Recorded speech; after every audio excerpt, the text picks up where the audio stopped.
جب جو انسان زیادہ بولتا ہے نا اسے زیادہ ضرورت ہے کہ وہ اپنا اللہ سے تعلق مضبوط کرے. اور خاموش رہنا اس سے انسان کے دل میں روحانیت پیدا ہوتی ہے, نورانیت پیدا ہوتی ہے. ہاں جہاں بولنے کی ضرورت ہو وہاں انسان بقدر ضرورت بولے.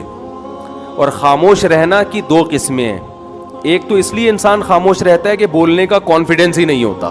یہ خاموش رہنا معیوب ہے کیونکہ آپ گھبراتے ہو, بولا ہی نہیں جاتا آپ سے.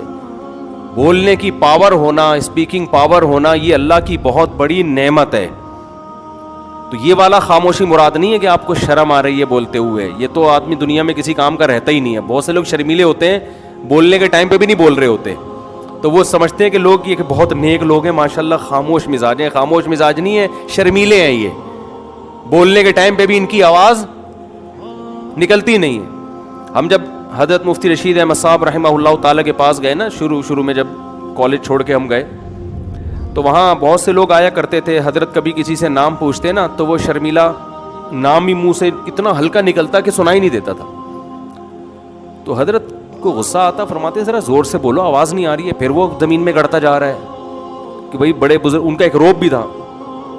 اچھا مجھے وہ واقعہ یاد ہے, مجھ سے حضرت نے نام پوچھا, میں کالج میں تھا اس وقت, صرف ملاقات کے لیے آیا, تو میں نے زور سے اپنا نام بتایا نا اونچی آواز میں. بڑے خوش ہوئے, کہا ماشاءاللہ. صحیح ہے نا, کیونکہ لوگ بولتے تھے ایسے جیسے زمین میں گڑے جا رہے ہیں. تو یہ خاموشی یا یہ تکلف پسندیدہ نہیں ہے.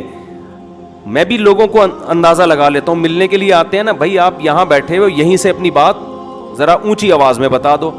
اونچی آواز میں نہیں بتا رہے ہوتے, قریب آ کے ناک میں گھس رہے ہوتے ہیں, منہ میں گھسے جا رہے ہیں. تو یہ اسٹائل سے انسان کا اندازہ ہو جاتا ہے کہ یہ کانفیڈنس سے خالی آدمی ہے. سمجھتے ہو؟ تو آ رہا ہے بھائی تھوڑا پیچھے رہو یار, ادھر منہ کرو, تھوڑا سا پیچھے رہو. تو وہ گھسے جا رہے ہوتے ہیں, منہ کے اندر گھسے جا رہے ہوتے ہیں. تو یہ خاموشی شریعت میں پسندیدہ نہیں ہے.